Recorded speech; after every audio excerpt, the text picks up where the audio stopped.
بسم الله الرحمن الرحيم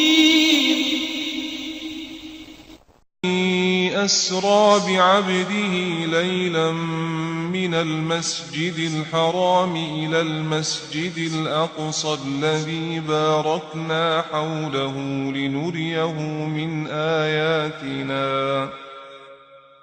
إنه هو السميع البصير۔ پاک ہے وہ ذات جس نے اپنے بندے کو راتوں رات مسجد حرام سے مسجد اقصی تک کی سیر کرائی، جس کے گرد ہم نے برکت دے رکھی ہے تاکہ اسے ہم اپنی نشانیاں دکھائیں۔ بے شک وہ خوب سننے والا خوب دیکھنے والا ہے۔ اس راہ سے مراد ہے راتوں رات نبی کریم صلی اللہ علیہ وسلم کا مکے سے بیت المقدس تشریف لے جانا، اور معراج سے مراد ہے عالم بالا میں تشریف لے جانا۔ یہ واقعہ جسم اور روح سمیت پیش آیا۔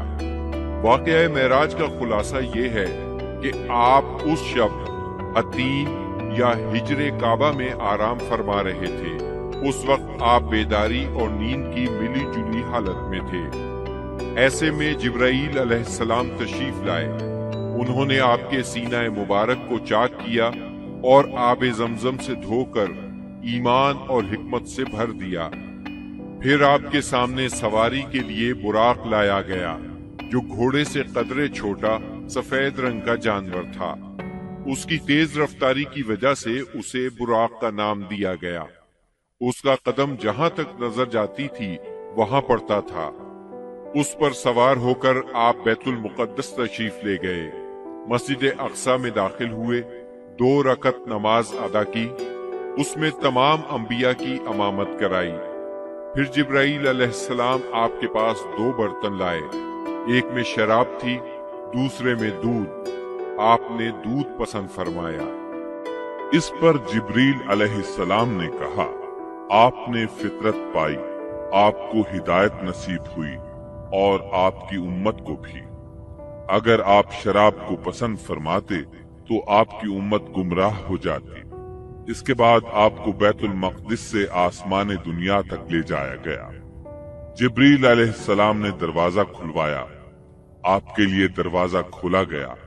آپ نے وہاں انسانوں کے باپ سیدنا آدم علیہ السلام کو دیکھا اور انہیں سلام کیا۔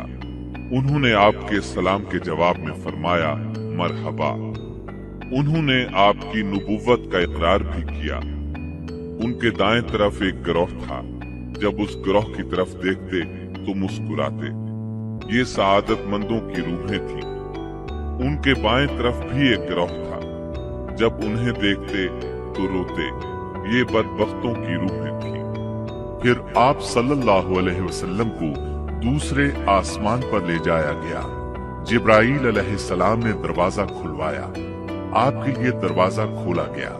آپ نے اس میں 2 خالازاد بھائیوں یعنی سیدنا عیسیٰ ابن مریم علیہ السلام اور سیدنا یحییٰ علیہ السلام کو دیکھا اور انہیں سلام کیا۔ انہوں نے جواب دیا مرحبا اور آپ کی نبوت کا اقرار کیا۔ پھر تیسرے آسمان پر لے جایا گیا۔ وہاں آپ نے سیدنا یوسف علیہ السلام کو دیکھا۔ انہیں آدھا حسن دیا گیا تھا۔ آپ نے انہیں بھی سلام کیا۔ انہوں نے جواب میں کہا مرحبا۔ پھر آپ کی نبوت کا اقرار کیا۔ پھر آپ کو چوتھے آسمان پر لے جایا گیا۔ وہاں سیدنا ادریس علیہ السلام کو دیکھا اور آپ نے سلام کیا۔ انہوں نے سلام کا جواب دیا مرحبا اور آپ کی نبوت کا اقرار کیا۔ پھر 5ویں آسمان پر لے جایا گیا۔ وہاں سیدنا ہارون علیہ السلام کو دیکھا اور انہیں سلام کیا۔ انہوں نے سلام کا جواب دیا مرحبا اور آپ کی نبوت کا اقرار کیا۔ پھر آپ کو 6 آسمان پر لے جایا گیا۔ وہاں سیدنا موسیٰ بن عمران علیہ السلام سے ملاقات ہوئی۔ آپ نے انہیں سلام کیا۔ انہوں نے جواب میں کہا مرحبا اور آپ کی نبوت کا اقرار کیا۔ اس کے بعد آپ کو 7ویں آسمان پر لے جایا گیا۔ وہاں آپ کی ملاقات ابراہیم علیہ السلام سے ہوئی۔ آپ نے انہیں سلام کیا، جواب میں انہوں نے کہا مرحبا، اور آپ کی نبوت کا اقرار کیا۔ وہ اپنی پشت بیت معمور سے لگائے ہوئے تھے، جس میں روزانہ 70,000 فرشتے داخل ہوتے ہیں، اور وہاں ان کے پلٹنے کی باری نہیں آتی۔ پھر آپ کو سدرۃ المنتہا تک لے جایا گیا۔ اس کے پتے ہاتھی کے کان جیسے اور پھل بڑے کونڈوں یا ڈھیلوں جیسے تھے۔ پھر اس پر سونے کے پتنگے چھا گئے، اور اللہ کے حکم سے جو کچھ چھانا تھا چھا گیا۔ اس سے وہ سدرہ یعنی بیری کا درخت تبدیل ہو کر اتنا خوبصورت ہو گیا کہ اللہ کی کوئی مخلوق اس کا حسن بیان کرنے کی تاب نہیں رکھتی۔ پھر آپ کو جبار جل جلالہ کے حضور لے جایا گیا، اور آپ باری تعالیٰ کے اتنے قریب ہو گئے کہ 2 کمانوں کے برابر یا اس سے بھی کم فاصلہ رہ گیا۔ اس وقت اللہ نے آپ پر اور آپ کی امت پر دن رات میں 5 نمازیں فرض فرمائی۔ اس میں شک نہیں کہ نماز اعلان نبوت کے ساتھ ہی فرض ہو گئی تھی، مگر اس وقت صرف فجر اور عصر کی 2 نمازیں فرض ہوئی تھی۔ چنانچہ آپ بھی 2 نمازیں ادا فرماتے رہے، اور مسلمان ہونے والوں کو بھی 2 نمازوں ہی کی تعلیم دیتے رہے، یہاں تک کہ اس موقع پر 5 نمازیں فرض ہوئی۔ عقیدہ توحید کے بعد نماز ہی اسلام کا وہ پہلا عظیم رکن ہے جو مسلمانوں پر سب سے پہلے فرض ہوتا ہے اور سب سے آخر تک فرض رہتا ہے۔ نماز کی فرضیت صحت و بیماری، خوشی و غمی، سفر و حضر اور خوف و خطر غرض کسی بھی حالت میں مسلمان سے ساقط نہیں ہوتی۔ موسم، جگہ کی تبدیلی اور کوئی بیماری ایسی نہیں جس میں مسلمان کو نماز کی معافی ہو۔ نبی اکرم صلی اللہ علیہ وسلم نے فرمایا، نماز میری آنکھوں کی ٹھنڈک اور دل کا سرور ہے۔ پھر اسی رات نبی صلی اللہ علیہ وسلم مکہ مکرمہ واپس تشریف لے آئے۔ صبح ہوئی اور آپ نے اپنی قوم کو ان بڑی بڑی نشانیوں کی خبر دی جو اللہ جل شانہ نے آپ کو دکھلائی تھی، تو قوم کے جھٹلانے اور تکالیف پہنچانے میں اور زیادہ شدت آ گئی۔ کسی نے تالیاں بجا کر آپ کا مذاق اڑایا تو کسی نے حیرت اور انکار کے انداز میں اپنے سر پر ہاتھ رکھ لیا۔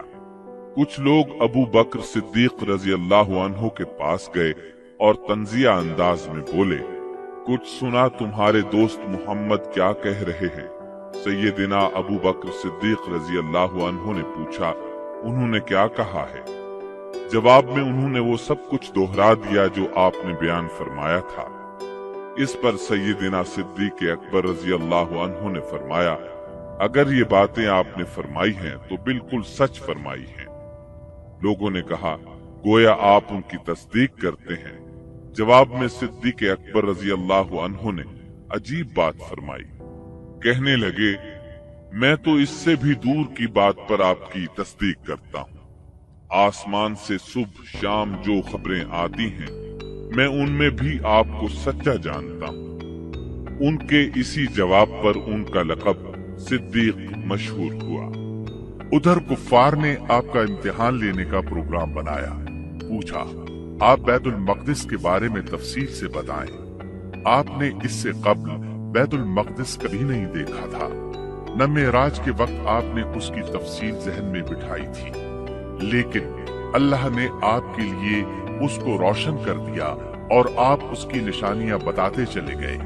آپ نے ایک ایک دروازے اور ایک ایک جگہ کی تفصیل بیان فرما دی، اور وہ آپ کی کوئی بات جھٹلا نہ سکے، اس لیے کہ انہوں نے تو بارہا بیت المقدس دیکھا تھا۔ وہ صرف اتنا کہہ سکے، جہاں تک نشانیوں کا تعلق ہے وہ آپ نے درست بتائی ہے۔ پھر انہوں نے ایک قافلے کے بارے میں سوال کیا۔ وہ قافلہ ملک شام سے مکہ معظمہ کی طرف آ رہا تھا۔ آپ نے اس قافلے کے اونٹوں کی تعداد، قافلے کی دوسری تفصیل اور مکہ پہنچنے کا وقت اور جو